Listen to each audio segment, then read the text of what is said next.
Durur. İştemken bilbeyim diye. Ya bunu bilen bırak. Memnun kalma. Sim kartanda. Sim kartanda. Asrama koş bire gene tanır. Çok. Bırak. Svez. Biraz neme. Git.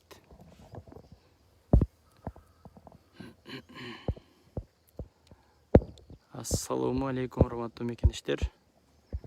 Biz efirimizde biraz geç kaldırıp çıkkanın sebebi сеть издеп интернет талаада жакшы тартпагандыктан биз сиздерге бир жерден жакшы эфир алып берели дегенбиз. Ошого болушунча аракет жасап, жакшы жерлерди издегенге аракет кылдык.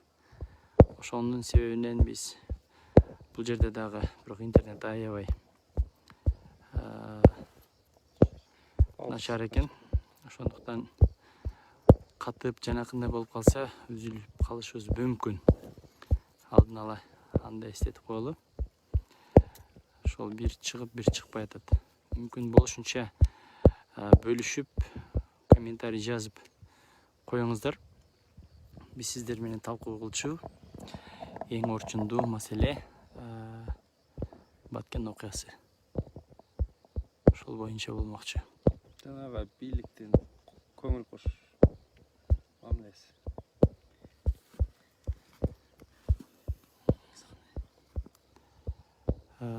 Так, азыр. Bir söz bunu sağ Бизди азыр ассаламу алейкум дейт. Ва алейкум ассалам. Биз азыр микрофонду улайбыз, жана башка кылабыз. Достор, микрофон талашма жок, экөөбүзгө экөө биз деп. Талаш тартышма жок. Жок, ал какпай эле кой. Дакасы кармап бер. Достор, кандай чыгып атат? Неме кылса айтып койсуңар, Азыр микрофон уладык. Туруңуздар суранчы.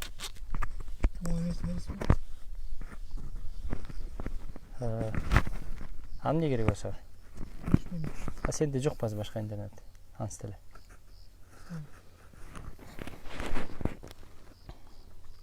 Достор, бизде ошол интернет маселеси өтө проблема болуп аткандыктан өзүбүзгө көйгөй жарат да чындыгында. Ошол боюнча сиздер да бөлүшүп, жардам берип койсоңуздар. Урматтуу достор, бизде дагы мына бар.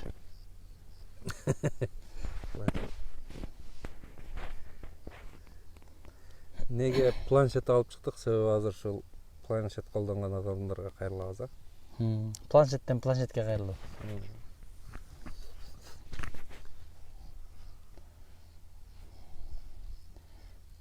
Аса баштап неме болуп жүрбөйсүң, мен бир жумуш кылып коеюн. Мына так деп баштайын да. Урматтуу достор, биз кече эртең менен Баткенден кайра келдик Ошко. Баткендеги абалды көрүп, бул жакта бийликтин бүгүнкү биздин баягы өт Кыргызстандын жоопкерчилигин өз мойнуна алган инсандарыбыз кет башым менен жооп берем деп. Бүгүн Баткенге жасап жаткан мамилесин биз бир гана соротуу деп, элди соротуу деп бааладык да. Андан башкача атоого болбойт. Кечеги окуядан кийин Баткенди күчөйтүлгөн режимде коргош керек болчу. Бул нерсе кайталанбаш үчүн боптур. Буга чейин шалакылык болду. Анын күнөөлөрүн дагы сөз таап чара көрүш керек аларга дагы. Кимдин шалакылыгынан ушунча адам курман болду? Кимдин шалакылыгынан ушунча жүздөгөн адамдар жарадар болду?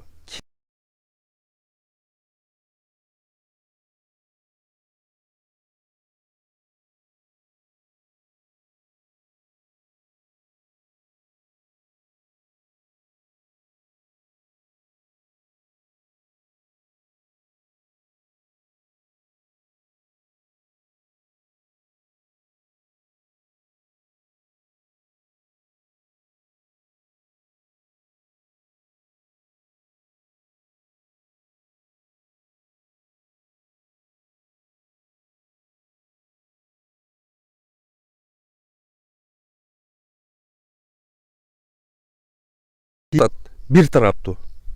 өзүн чегин. Биздикилер коргобой атат. Бул не деген алешемдик, не деген шалакылык. Бул вообще түшүнүксүз. Жок дегенде кечеги окуядан кийин кайтарсак болбойбу? Алар бизге каалагандай кирип, каалагандай чыгып жүрө берет экен, мындайча айтканда. Себеби биздин посттор корголбой атат. Кааласа кирип окоп казат, кааласа кирип башка кылат, кааласа контрабанда товарын өткөрүп жүктөйт. Биз жакта көзөмөл болбогондон кийин алар каалаган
аймакта чегаранын бул бетинде турсак, ошол жерге барып съемка кылып атсак, тажиктин солдаттары айтып атат, съемка кылба ал жерде.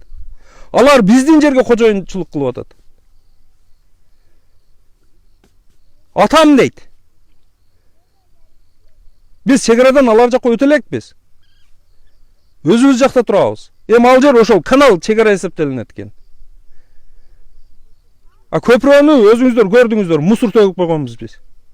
Biz hem ушинтип ырым-жырым менен жашайбыз мындан кийин. Мусор төгүп, күлдөбө кылып, шу күлдөбөдөн өтсө жин урсун деп. Ушинтип жашайбызбы кыргыздар? Уят эмеспи? Биз не деген өлкө болуп калдык өзү? Керт башым менен жооп берем деп келген адамдар каякта карап отурат? Неге иликтенген жок? Неге эч кимдин иши болбой калды? Неге бардыгы кумтөр маселесин өтүп кетти? Кумтор маселесин көтөрүп атканда жогорку кеңештин жыйын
күтүүсүз кирип келет.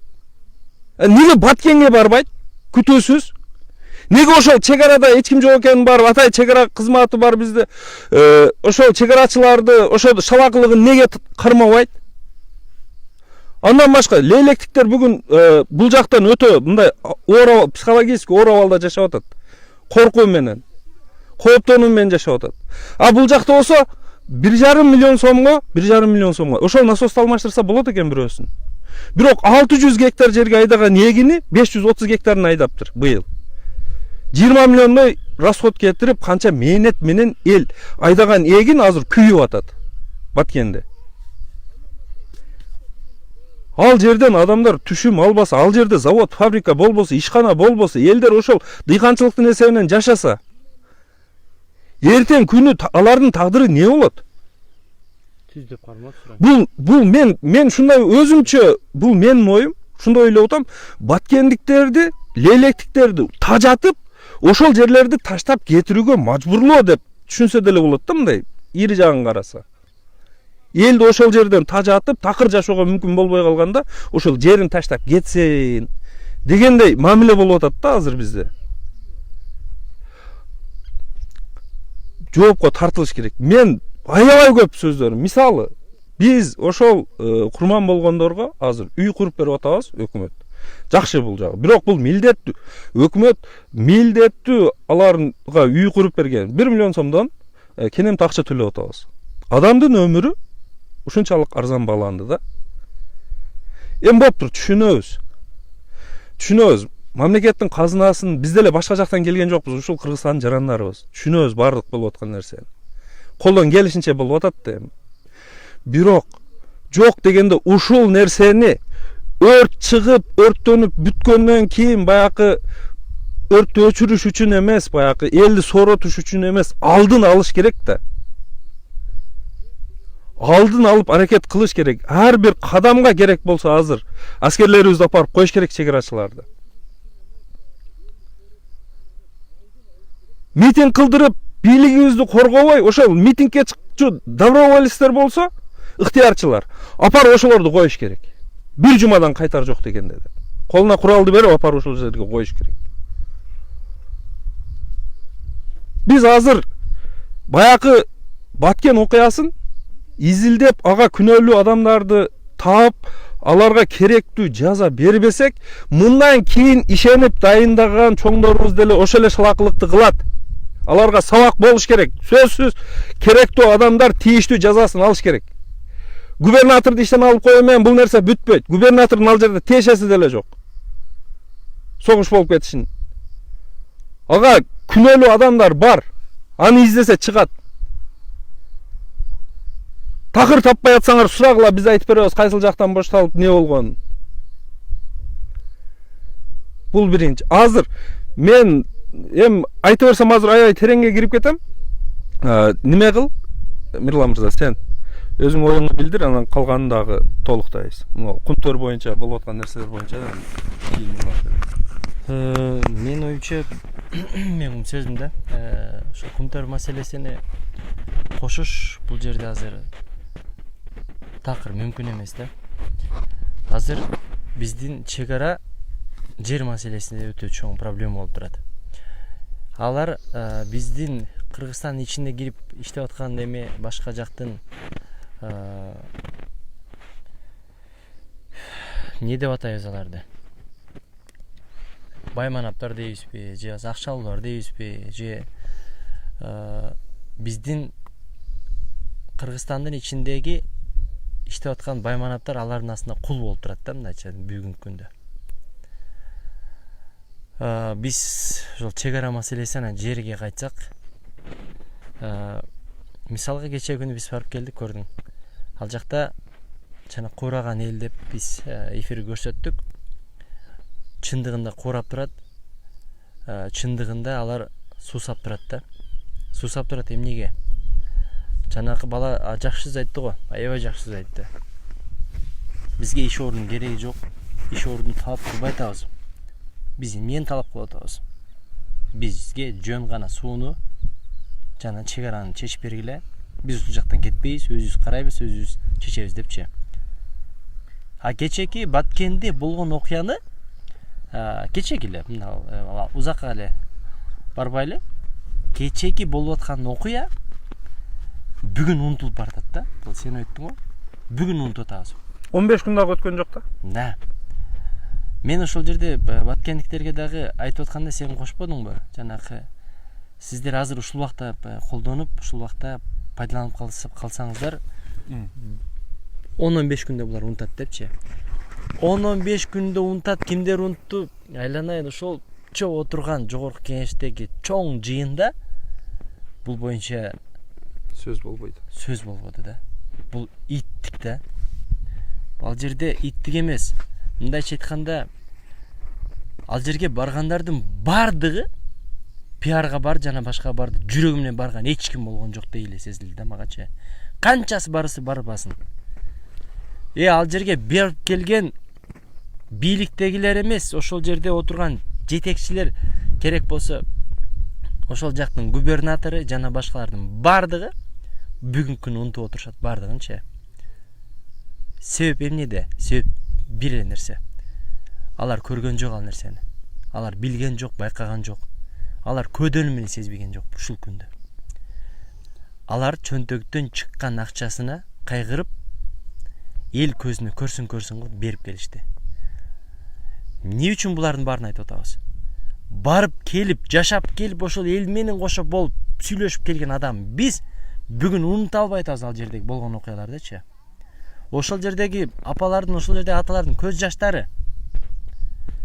А жанакы сен байкаган маселе бул дагы бир тема кылып айтып берсе болот. Жанакы мен бата бере албайм бүгүн деди го. Мен бүгүнкү күндө бата бериш мен үчүн мындай кыйналып турам депчи. Ушул боюнча айтсаң, ошол кишинин айткан сөзү жанакы кызы инвалидчи. Биз элге толугураак маалымат берип кетейин. Кече баягы элдин жардамын ошол лейлектиктерге максат айылына алып барып таратып жүргөндө ошол балдары майып бир акебиз бар экен. Апарганыбызда мындай сүйүнгөн деле жок да. Башкаларга окшоп талашкан жок, башка кылган жок. Эми ал жерде айтып отурса аябай көп нерселер болду. Адамдар ал айтты. Макул алып келсиңер, рахмат. Бирок бизге бул нерсе керек эмес. Үйүбүздү салып берип атат кайра, башка жок, бул нерселер бизге башкысы эмес.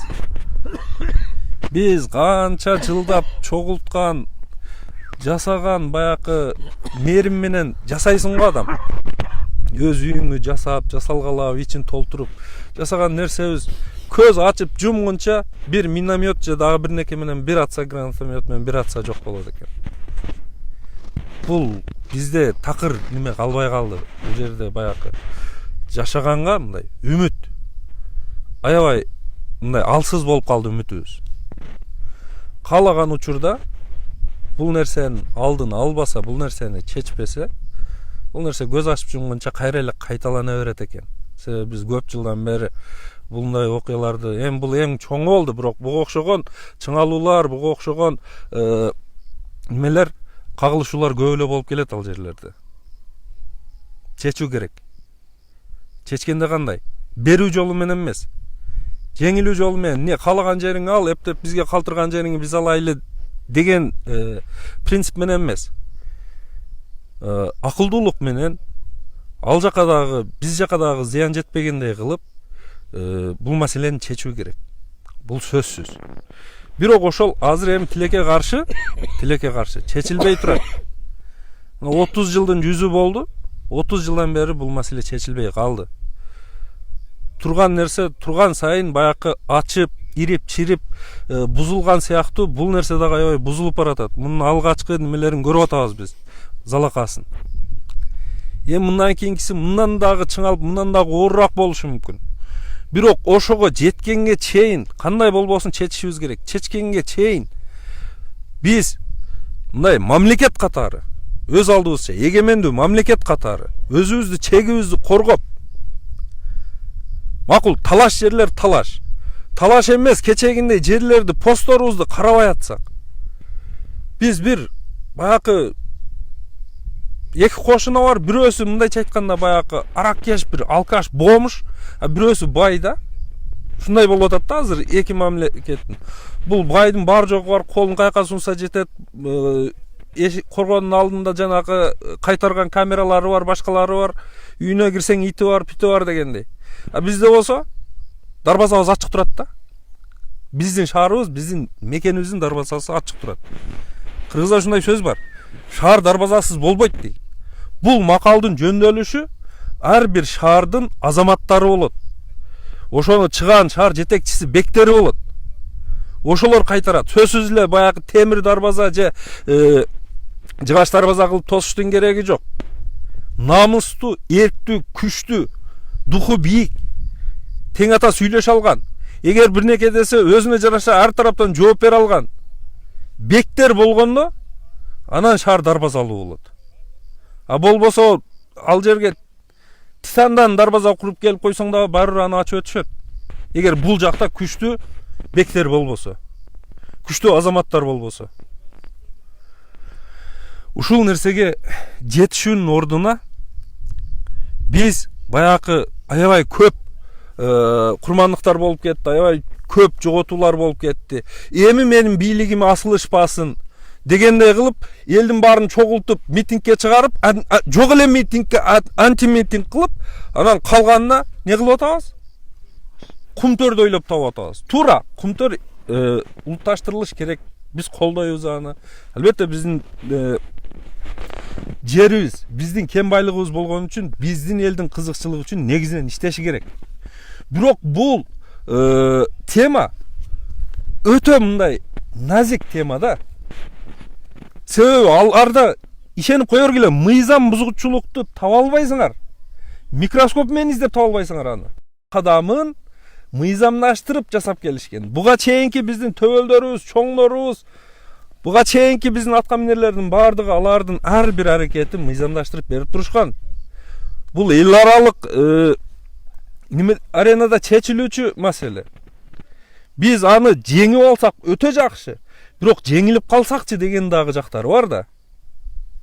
Анан биз Баткенди унутуп коюп, башка жакты унутуп коюп, коопсуздукту, элдин коопсуздугун унутуп коюп, баш отубуз менен бул жакка кирип кеткенибиз бул менин оюмча өтө туура эмес. Туура кылыш керек. Ар бир ишти өзүнүн адистери бар. Туура адистерди ал жакка коюшубуз керек. Туура адистерди бул жакка коюшубуз керек. Бар жокту параллельно алып кетишибиз керек. Биз талап кылбайбыз. Керт башы менен жооп берсе эле чуркап келип өзү чек арада туруп кайтарсын. Биз деле жин эмеспиз. Билебиз. Лидер деген кадрларды туура тандап, туура кызматка коет. Алардан туура талап кылып алат. Алар жасаган ишти аларга туура тапшырма берет. Ошону кайра туура талап кылып алат. Аткарылып атабы, канчалык деңгээлде аткарылып атат. Ошол элдик улуттук лидер болот. Анан каяка болсо өзү чуркап жүргөн бул дагы туура эмес. Бирок көңүл чордонунан сыртта калтырбай, азыр ушул күндө ал жерди эли сактабаса моюнга алышыбыз керек. Моюнга алышыбыз керек. Лейлекти эли, лейлектин баатыр эли лейлекти коргоп сактап турбаганда бул убакка чейин давным-давно өтүп кетмек.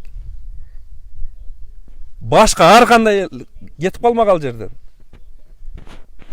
Же дыйканчылык кылганга мынантип жакшы шарт болбосо башка жердеги окшоп. Мисалы чүйгө барсаң, жерлер кенен, суу кенен, жери топурагы борпоң, тим эле сонун дыйканчылык кылганга мүмкүнчүлүк бар чүйдүн жеринде.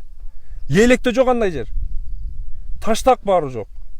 Суулар болсо көбүнчө мындай насостун немеси менен чыгат. Ошол кечеги айылдагылар 530 гектар жери ошол насостон чыгат. Жалпысынан 630 гектар жерге чыгат экен. Бирок быйыл 530 гектарын айдашыптыр.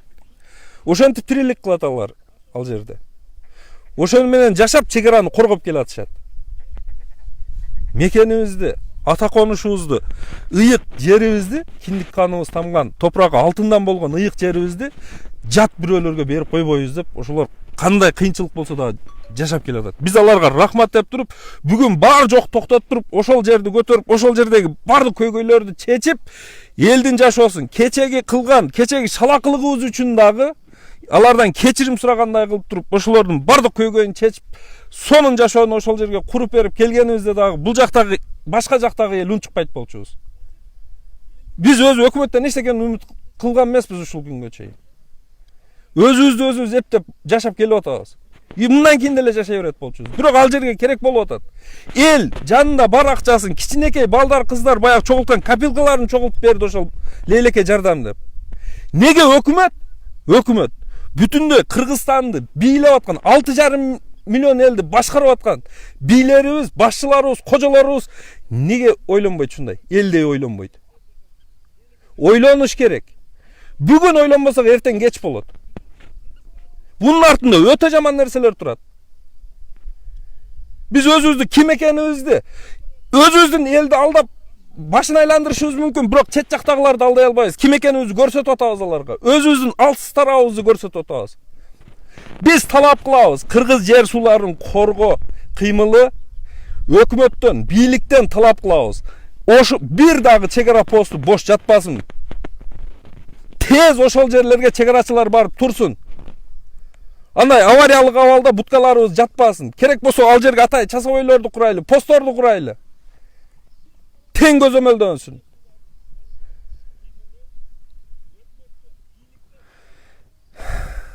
Мен аябай кызышып кеттим окшойт, бирок Тура түшүнүңүздөр. Мен 29 апрелден бери ошол жакта болдум. Тура арада келип кетип аттым, бирок негизинен ошол жакта болдум. Мен ал жактагы кыйынчылыкты, ал жактагы болгон окуяны баардыгын өз көзүм менен көрдүм.